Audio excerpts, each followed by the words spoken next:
Bismillahirrahmanirrahim. Assalamualaikum warahmatullahi wabarakatuh. Waalaikumsalam warahmatullahi wabarakatuh. Mantap salamnya. Yang salamnya paling semangat, saya doakan keluarganya makin bahagia, suaminya tambah sayang dan setia, anak-anaknya sukses jadi anak soleh-soleha, yang belum menikah segera dilamar. Kemudian khusus ibu-ibu guru TK, saya doakan bulan ini turun 2 kilo badannya. Guru TK itu Pak Yai hidupnya renes kata orang Jogja ya, tiap hari menghabiskan kisah konsumsi anak-anak. Jadi pelopor gerakan anti kemubaziran nasional. Teruskan itu mulia ya. Tapi kalau lihat wajah-wajah orang soleh-soleh begini, saya ingin bulat salamnya ya, supaya makin banyak pahalanya. Boleh? Hidup hanya satu kali, pantang jadi manusia gagal. Kita buat malaikat raqib sibuk dan adit menganggur. Banyakin pahalanya, banyakin prestasinya. Pahala prestasi itu nanti yang kita laporkan pada Allah ketika beliau nanti bertanya kepada kita semuanya ya. Assalamualaikum warahmatullahi wabarakatuh.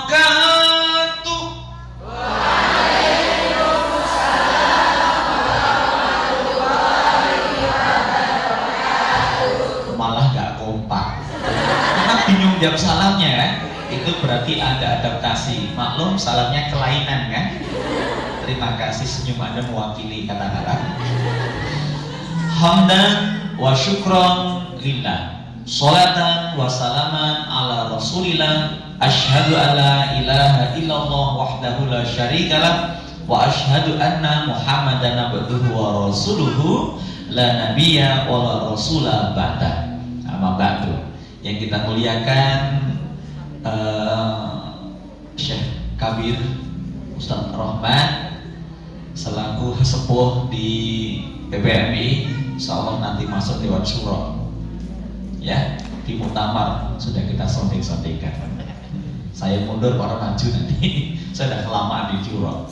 Kemudian yang kita muliakan pengurus Yayasan Ta'at Qurratul Ain, Qurratu Ayun, Ustaz Suryadi mana? Masih hidup? Orangnya lincah ya, sudah keluar ya. Romo Yai Radeng yang kita hormati dan para peserta yang berbahagia, dan tak lupa saya sapa khusus ini seragam warna biru dan pusat namanya, kayak kuning ya. Ini dari panti asuhan mana? Oh, Blitar Raya ya. Blitar Raya punya satu orang putra daerah yang luar biasa yang memberikan tafsir terbaik tentang ketuhanan yang Maha Esa. Pak Karno mengatakan ketuhanan yang Maha Esa itu adalah tauhid yang ada dalam Al-Quran, yang apabila tauhid dalam Quran itu menyalanya berkobar-kobar dalam dada manusia, maka bangsa kita tidak akan pernah kalah, tak pernah mati. Jadi definisi ketuhanan yang Maha Esa kata Pak Karno adalah bertauhid ya, gitu. Kemudian sungguh mulia pada hari ini Allah menggenapkan kenikmatan yang sempurna pada kita semuanya. Ada 4 nikmat yang paling mulia. Apa itu? Belum tahu. Kalau belum tahu ya dikasih informasi. Akbarun nikmah badal iman wal islam asihatu wa tulil umru. Nikmat terbesar setelah iman, Islam adalah sehat dan umur panjang.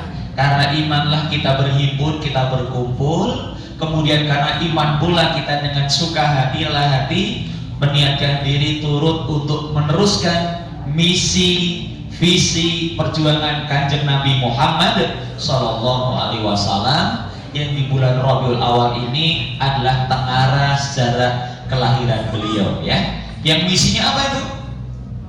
Innama bu'ithu liutamima makarimal akhlak. Jadi tidaklah aku diutus melainkan untuk menyempurnakan akhlak. Nah, kita ini sebagai guru, sebagai pendongeng, sebagai juru kisah adalah meneruskan mata rantai dakwah syiar beliau untuk menyempurnakan akhlak. Halo? Masih hidup? Masih. Alhamdulillah ya. Ini umat itu jadi mandang saya agak grogi. Kenapa umat? Ini kagum, konsentrasi apa jijik? Beda tipis. Jadi kami teman-teman di PPMI membuka pintu siapapun teman-teman lain yang akan invite bergabung dengan kami semua, karena kita semata-mata adalah gerakan keimanan, ya, keimanan. Kenapa? Ini mata rantainya dari dakwah Nabi Muhammad sampai dengan kita mengusung diri dakwah di kalangan anak-anak. Jadi karena kita iman pada Allah, pada Rasulnya, maka kita tunjukkan keimanan dengan meneruskan tugas misi beliau yang sangat mulia. Semoga kita nanti diizinkan Allah menjumpai beliau dalam mimpi kita, ya, ibadah masyarakat syafaatnya, mendapatkan minuman telaga beliau, dan di akhirat nanti jumpa dengan beliau bertetangga di surga. Amin. Terus ada hal yang menarik, innama bu'ithu liutamima makarimal akhlak, untuk sempurnakan akhlak. Terus Nabi positioningnya bagaimana? Posisinya innama bu'ithu mu'alliman, sesungguhnya aku diutus menjadi seorang guru. Tahu artinya guru? Halo? Guru, golek utangan ra wis. Itu dulu mungkin ya. Guru itu ya pelita, suluh penerang, secara bahasa artinya sedemikian ya. Jadi menjadi guru itu merupakan penerus misi suci kenabian. Tentu saja bagi kita yang menyadarinya, kemudian bersyukurinya dan mengambil peran bertanggung jawab untuk membangun karakter atau akhlak anak-anak kita. Dilalahnya ya, kita ini sekarang tahun berapa hidupnya? Tahun 2022. Amanat 1 abad kemerdekaan 2045 nanti, generasi emas itu ternyata mereka itulah anak-anak yang memimpin, dan mereka itu ada pada asuhan kita saat ini. Berapa tahun lagi? 30? Berapa tahun lagi? 22 sampai 20? 3 tahun lagi. Nah, kitalah yang akan jadi ukuran Indonesia ini gagal atau sukses dari asuhan Anda ketika membimbing anak-anak nanti berada pada kepemimpinan mereka di generasi emas, ya. Semoga Anda semuanya orang-orang sukses, dicintai Allah, dan bisa melahirkan orang-orang hebat yang akan membawa bangsa kita ini. Hubungannya apa dengan itu? Hubungannya baik teman-teman, sekedar pengantar saja. Kita ini hidup di sebuah negeri yang amat besar, ya, luar biasa besarnya. Maka banyak negara lain yang menginginkannya, di antara 2 benua, 2 samudera. Tetapi yang menarik, dari Sabang sampai Merauke, saya mulai menjadi pendongeng tahun 92. 92? Pak Bagus umur berapa? TK, SD? SD? Saya 3 tahun. SD saya sudah mendongeng ya. Waktu itu umur saya masih 19 tahun. Sekarang sudah berapa kira-kira? Sudah banyak lah ya. Iya. Sudah, dari gelarnya Bambang Bimoso Yono MA, mendekati ajalnya. Ya sudah makin dekat gitu. Kita nggak takut mencara mati tiap hari sebagai ingatan agar kita dipersilakan, agar kita selalu bersiap-siap. Semoga aturan binara. Dari 92 dari 23 tahun saya berkhidmat pada dunia mengajar, saya sudah melampaui 32 provinsi se-Indonesia. Tinggal 2 aja yang belum, Gorontalo sama Kupang ya. Gorontalo bulan Desember nanti bikin acara di sana dengan Bebe Wafa sudah dapatan. Kupang mah deket gampang-gampang ya, dari Surabaya ke Kupang paling bayar berapa? Paling 1,5 juta ya kan, terbaik. Gampang-gampang bisa. Nah, kemudian saya bisa diizinkan Allah untuk bertandang ke 11 negara di Asia, di Eropa, kemudian di Afrika juga pernah, untuk bertutur cerita, kemudian berkisah dan sebagainya ya.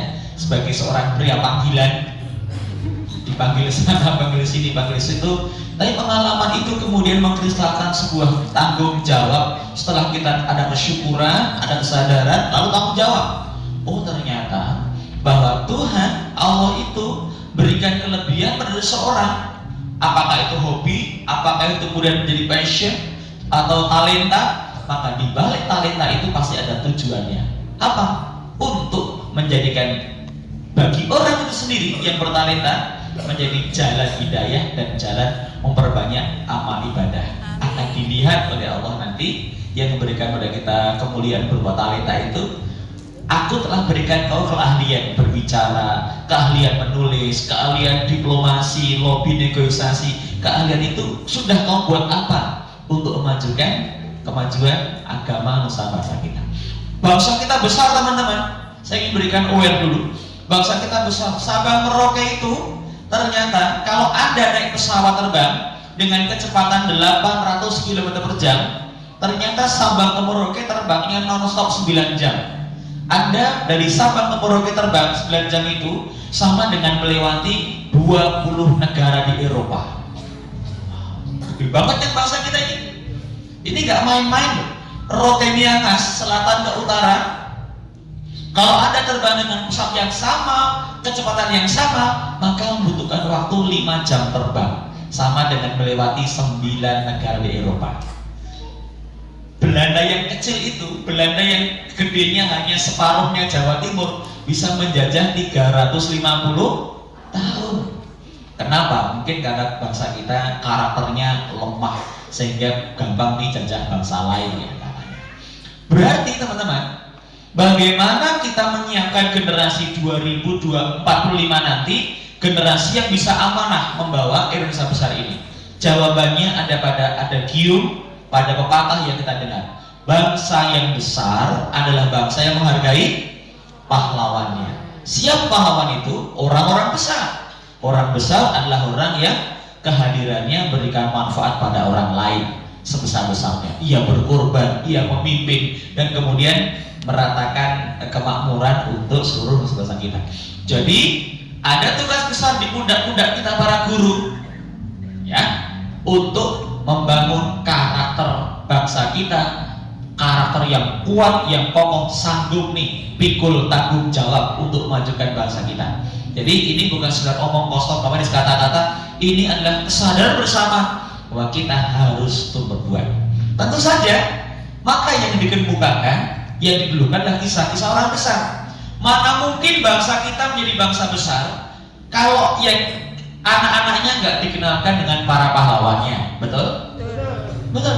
Jadi bangsa besar adalah bangsa menghargai pahlawannya. Bagaimana mungkin bangsa kita besar kalau yang kita tunjukkan, kita kemukakan, kita ajarkan sebagai teladan adalah tokoh rekaan, tokoh buatan-buatan saja. Tentu itu menjadi tokoh-tokoh palsu yang akan menjadikan mereka tidak akan kokoh kuat ketika menanggung amanah perjuangan, menjaga kemerdekaan dan melestarikan sumber daya alam dan sebagainya. Makanya ambil peran, jangan jadi orang yang berdiam diri, jangan hanya jadi penonton, jangan hanya jadi pendomblong. Tahu pendomblong? Ada pendongeng, ada pendongong katanya dia. Dongong itu ya, wow keren, hanya bisa gumunan ya, tapi tidak ambil peran. Gunakan kelebihan Anda, sedikit banyak digunakan. Sekecil apapun peran kita, itu ada nilainya di hadapan Allah Subhanahu wa Ta'ala ya. Semoga Allah puas dengan apa yang kita lakukan, beritahu kita semuanya dan memasukkan kita sebagai orang yang telah berbuat baik. Amin ya rabbal alamin. Kenalkan, nama saya Nur Hidayat Bambang Bimo Suryono Ibnu Nuryono Prawiro Mulyo. Sudah hafal ini Bu? Kalau hafal ada hadiah khusus bonusnya, tiket menginap 5 hari di rumah sakit jiwa ya. Siap-siap aja. Nama saya itu namanya jelas Bimo Suryono, itu orang Jawa Tengah ya. Bimo artinya bibir mo. Terima kasih ya. Yang bilang monyong saya doakan naik haji paling cepat. Saya kan nggak dendam, tapi jangan diulang. Bimo itu bukan bibir monyong ya, bibir monyet apalagi. Kemudian saya tinggal di Jogja sekitar sekitar Jogja bagian barat ya. Kemudian bermarkas di Malioboro di Bukangan. Di sana kami dengan teman-teman di Jogja. Jogja itu anggotanya paling banyak. Satu kota kecil 5 kali 4 km persegi, tapi juru ceritanya, juru dongengnya atau storytellernya ada sekitar 70 orang. Itu pun alhamdulillah kok laris semua gitu. Kenapa? Karena sudah di masyarakat sudah tersadarkan, tercerahkan yang diperlukan adalah berkisah. Jadi kalau mendongeng di Jogja itu kurang begitu laku ya. Yang dicari itu sudah berat-berat materinya, tentang Sudirman, tentang Soekarno, tentang Hasanuddin, Babat Mataram, kemudian sejarah Islam, sejarah dunia. Jadi harus belajar lagi. Yang paling kami sukai bahagia adalah impact-nya, dampaknya bagi kita. Semua manfaat dongeng itu ada pada kisah. Betul begitu ya? Sama aja. Bahasa, kognitif, nilai, attitude dan sebagainya ada semuanya. Semua kebaikan, kelebihan dongeng ada dalam kisah. Tetapi ada kelebihan kisah yang banyak, kelebihan kisah yang tidak ada pada dongeng. Terutama dampak dongeng kepada pendongengnya sendiri. Dampak kisah kepada juru kisah sendiri. Kalau dampak dongeng bagi juru kisah, pendongeng apa? Ya mungkin terkenal ya. Kemudian bayarannya tinggi gitu. Kemudian bisa kemana-mana, iya. Tapi yang paling penting dampak kisah adalah kalau orang mau belajar kisah harus by riset, kemudian bisa menghayati dan bisa menjadikan tokoh yang dibawakan sebagai model.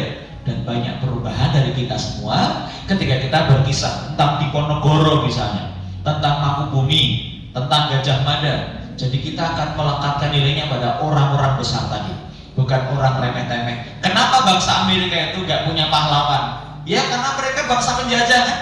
Maka dibuatlah tokoh-tokoh model, tokoh-tokoh pahlawan palsu. Ada Rambo, itu pun intinya membunuh kan? Apalagi ada Superman, ada Batman, Gundam, Gundala, Hulk, tokoh-tokoh Avenger yang lain. Ini Avenger dari Semarang, bisa terbang. Nah, ini semua adalah reka-reka manusia untuk membangun kata mereka. Kembali kepada Kanjeng Nabi Muhammad SAW. Nabi itu adalah menjadi penyempurna akhlak. Ada akhlakul karimah, ada akhlakul mazmumah. Ya. Kenapa orang itu akhlaknya karimah?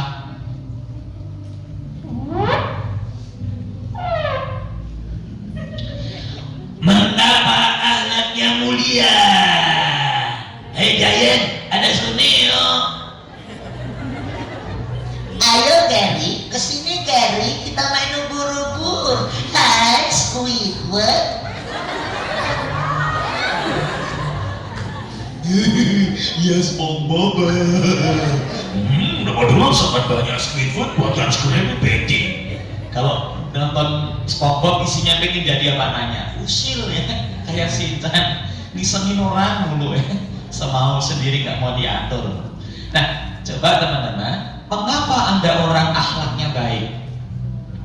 Anda bisa jawab? Hatinya baik.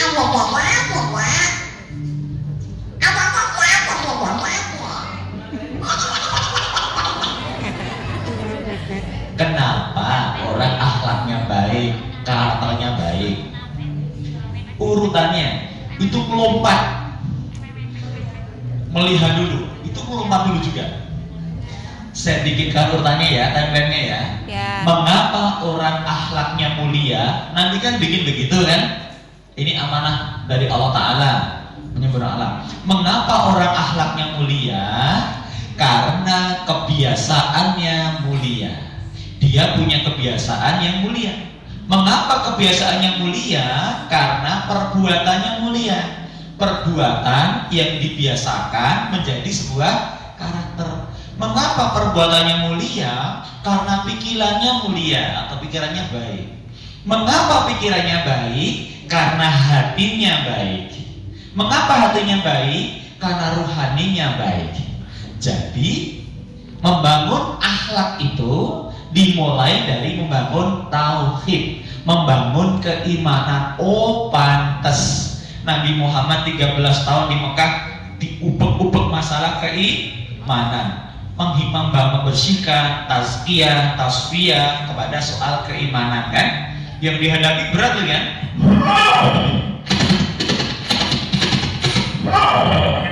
Bukan hanya fitnah, diejek, dilecehkan, bahkan pembunuhan. Seluruh anggota keluarga, bahkan keluarga besarnya diboikot. Luar biasa mengerikan ya kasusnya, tapi bertahan. Nah itu namanya akhlak. Karena ruhaninya baik, maka hatinya baik. Karena hati itu tempat bertarung, ada battlefield di sini antara setan sama rohani. Hatinya baik, karena rohnya baik, pikirannya jadi baik. Pikirannya baik, jadi perbuatannya baik. Jadi aspirasi baik. Perbuatannya baik, kebiasaannya baik. Habit forming, mutaba'ah. Dari perbuatan kebiasaan baik jadi karakter baik, akhlak yang baik.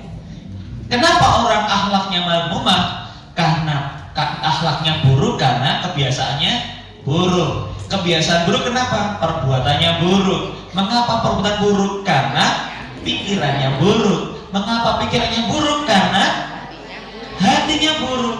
Kotor, culas, dan sebagainya. Kenapa hati kotor dan hatinya buruk? Dominan setan kan?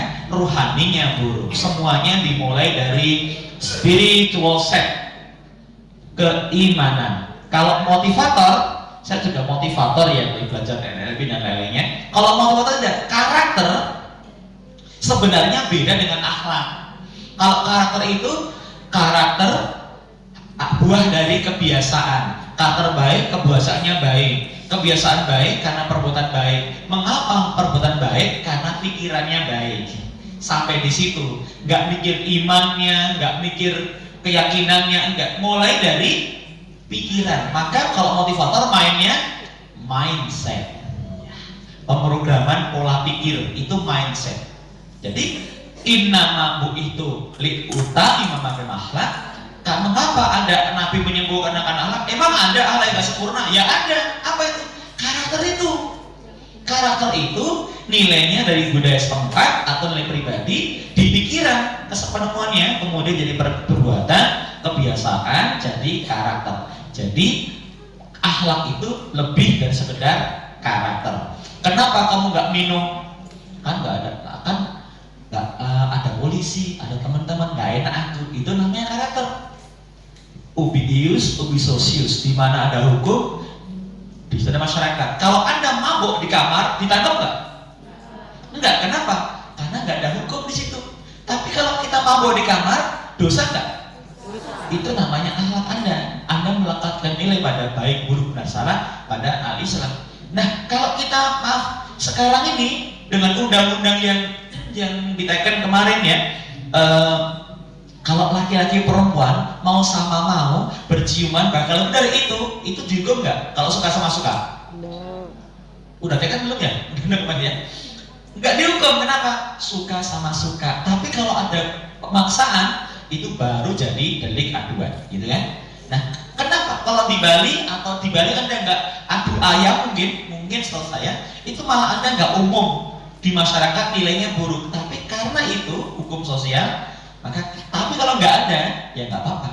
Tapi kalau kita soal jujur, soal ibadah, soal maksiat, semuanya dikaitkan dengan Allah. Mengapa kamu nggak jual domba itu? Nah, kan juragan lu nggak ngerti. Aina Allah, fa aina Allah, di mana Allah kalau begituan?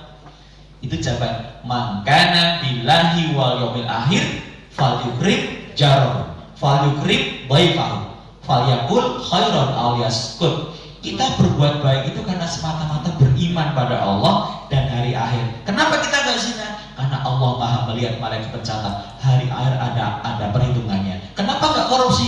Allah Maha melihat malaikat pencatat. Tanganku ada alif lam lam ha. Allah ada asmaul husna 99. Nggak mungkin saya gunakan tangan saya buat korupsi, tanda tangan, penggelapan dan lain-lainnya, nonton video porno, karena kita orang punya iman. Kira-kira kuat mana? Pengawasan Allah dengan pengawasan masyarakat. Itulah yang menjadikan akhlaknya mulia, akhlakul karimah. Jadi akhlak yang permanen, bukan seperti layang-layang tak menang. Kalau ada orang itu layang tak menang. Tahukah Anda siapa pencetus pendidikan karakter modern? Sudah tahu? Halo? Masih hidup? Tepuk satu, tepuk satu, tepuk dua, tepuk dua. Yang tepuknya paling semangat, rezekinya paling lancar, gajinya dinaikkan, sekolahnya muridnya tambah banyak. Tepuk satu, tepuk dua, tepuk dua. Semangat banget nih. Saya doakan semoga lekas dibayar menghadap Allah Subhanahu wa taala. Ke tanah suci Mekah Al-Mukarramah. Dengerin dulu, ucap duluan. Tepuk satu, tepuk dua, tepuk dua. Tanya apa saya barusan? Barusannya apa tadi? Tahukah Anda siapa penemu atau perumus pendidikan karakter modern sekaligus disebut sebagai bapak kesehatan jiwa? Howard Gardner. Howard Gardner, orang baru mah beliau, baru-baru ini masih hidup deh. Bukan Gardner, namanya adalah Lauren Colbert. Tahukah siapa dia?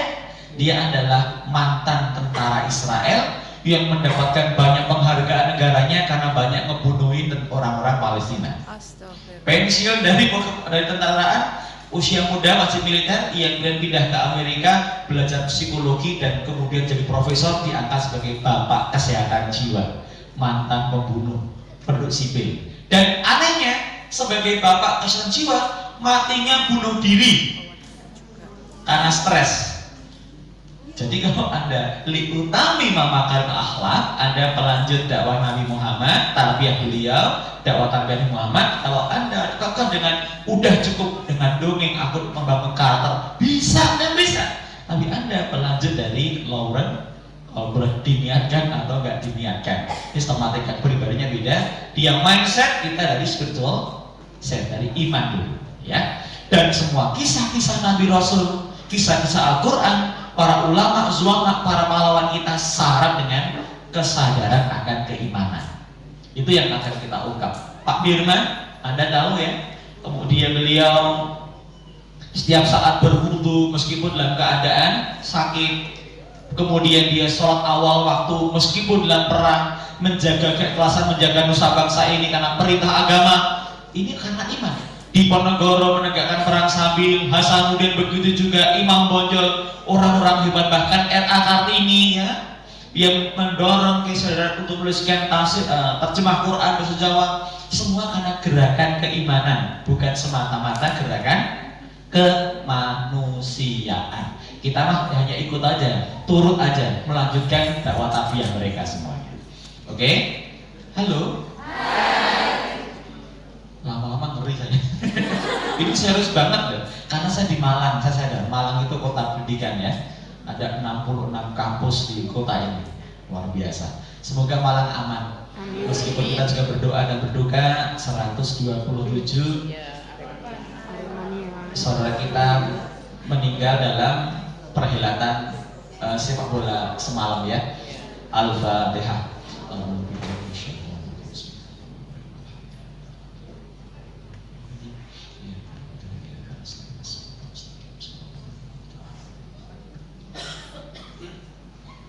Terima kasih. Ini sebagai pendukung doa kita. Teman-teman semuanya, saya ingin membawa Anda kembali tetap kisaran masalahnya pada liutamima makarimal akhlak. Bukan untuk kita sendiri ya. Bukan gerakan untuk jadi kita selebritis, orang terkenal atau menjadi sebuah orang yang punya profesi pendongeng atau juru kisah, bukan. Ini semata-mata kita berkhidmat kepada Al-Quran, kepada agama dan nusa dan bangsa, karena di berita agama. Baik, sebagai konsekuensinya, aksiomanya mestinya, ini kita harus menguasai metode yang paling tepat untuk membangun karakter atau akhlak. Sebut aja karakter Islami itu khasnya dari keimanan, ya, nilainya bukan dari sosial, tapi dari keimanan dan dari keyakinan. Nah, karakter atau akhlak ini kita harus tahu metodenya, caranya. Metode yang paling terbaik adalah metode apa? Tentu keteladanan, ya kan? Maka kalau kita berkisah berjalan lagi akan banyak perubahan. Sebulan Anda berkisah, bukan mendongeng berkisah, akan banyak perubahan. Secara pribadi Anda, sebagai ibu, sebagai ayah, pasti berubah. sebagai teman, sebagai saudara, sebagai tokoh masyarakat pasti berubah. Karena kata-kata kita menilai kebenaran yang ada pada kisah-kisah itu. Nah, yang kedua, teman-teman semuanya, selain keteladanan adalah metode kisah. Apabila Anda sebagai orang tua, kita sebagai guru belum mampu berikan teladanan, hadirkanlah tokoh-tokoh yang sudah pasti menjadi teladan, akan mengisi kekosongan keteladanan tadi. The power of example, kekuatan keteladanan. Yes, jadi ini metode yang paling unggul. Para ahli mengatakan tidak ada metode yang lebih unggul tanamkan nilai karakter, melainkan metode bercerita. Cerita nyata atau enggak nyata? Yang enggak nyata namanya dongeng. Kalau yang nyata nanti ada tarikh, sejarah, sirah, biografi, pengalaman, testimoni. Ini yang nyata. Dan yang nyata itu lebih kokoh. Coba nanya, kita anak yang kelas 5 SD, "Bok, kamu itu jujur loh nak, kayak dongeng Ayami tadi." Anaknya bilang, kan cuma dongeng mah. Kalau kelas 4 gitu ya, udah menalarkan kan cuma dongeng. Apalagi SMP, anak SMP Anda kisah kasih dongeng itu kan